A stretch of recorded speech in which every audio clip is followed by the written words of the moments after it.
Maaf ya kak, Nggak apa-apa. emang pada kurang ajar semua. Karena Oke, Bang Igor udah lama nggak tampil nih, pas kelihatan kan nih kemarin lihat di Instagram berusaha untuk tampil dengan perubahan tubuh yang baru gitu. Kalau boleh tahu share dong Bang Igor, prosesnya seperti apa dan sejak kapan gitu Bang Igor? Prosesnya mulai dari 2022. Hah? Mulainya seperti apa? Mulainya pelan-pelan, nggak langsung dan nggak ekstrim juga, karena ngubah sesuatu itu nggak mungkin kita langsung ekstrim berubah terus berharap kayak ada progres, karena biasanya orang berusaha sesuatu kalau emang langsung mainnya kayak hardcore berusaha ngubah pasti banyak yang crash jalan-jalan. Justru kalau buat saya dari gaya hidup yang tadinya nggak sehat emang harus pelan-pelan juga. Jadi olahraganya juga bukan yang langsung intensitasnya tinggi, bukan yang langsung ekstrim diet kayak gimana, tapi emang pelan-pelan memahami dulu diri sendiri, memahami tubuh sendiri, baru konsisten. Yang paling penting konsistensi. awalnya apa tuh yang diubah? Memulainya Memulainya- apa dulu gitu mungkin? Nah, kalau ngomong soal mulai sih dari tahun ke tahun udah sebenarnya pelan-pelan udah nyadar bahwa gue punya masalah di berat badan, gue punya masalah di kesehatan. Cuman cenderung denial, menyangkal kalau misalnya gue punya masalah.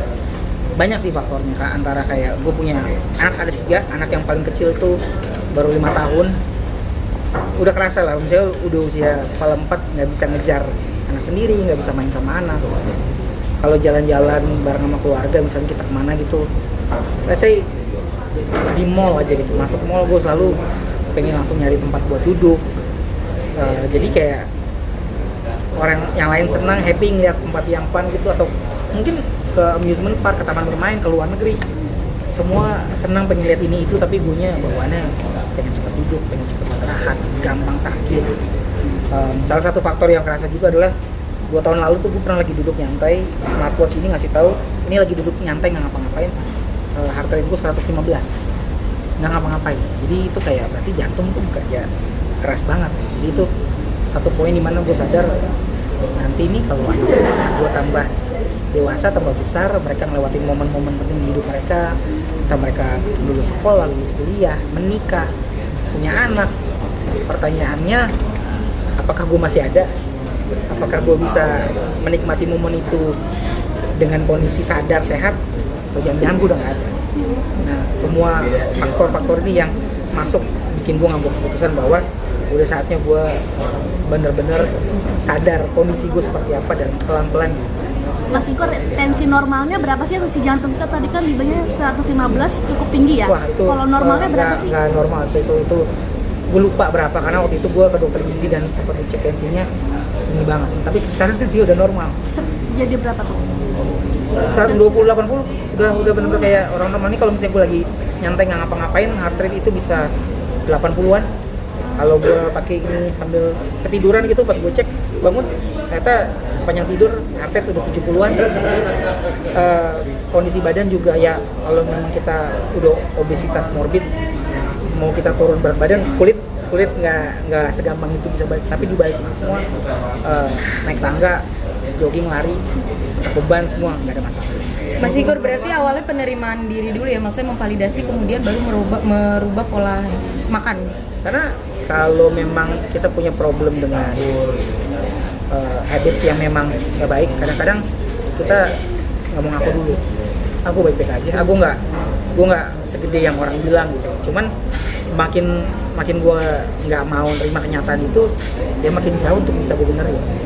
Jadi memang lo harus terima dulu dan lo harus sadar bahwa segala sesuatu yang berlebihan itu nggak baik. Jadi kalau lo pengen punya masa depan yang sehat, pengen bisa ngeliat Indonesia maju, kita habis lewat pemilu kemarin. Gimana kita bisa ngeliat Indonesia maju kalau kita nggak take care diri kita sendiri?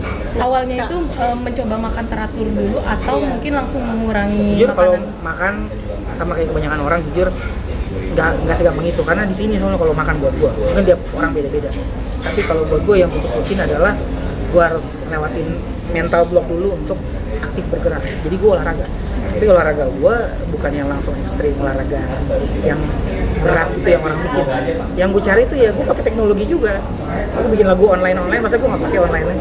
Gue search di YouTube olahraga di rumah untuk orang obesitas. Olahraganya tuh udah mirip kayak aerobik, jadi kayak nggak pakai beban, pakai berat badan sendiri, udah itu aja gue kerjain, gue ulang-ulang. Gue udah gak mikir bosennya, gue ngeliat bahwa ini langkah yang harus dilakuin supaya gue pelan-pelan bisa fit.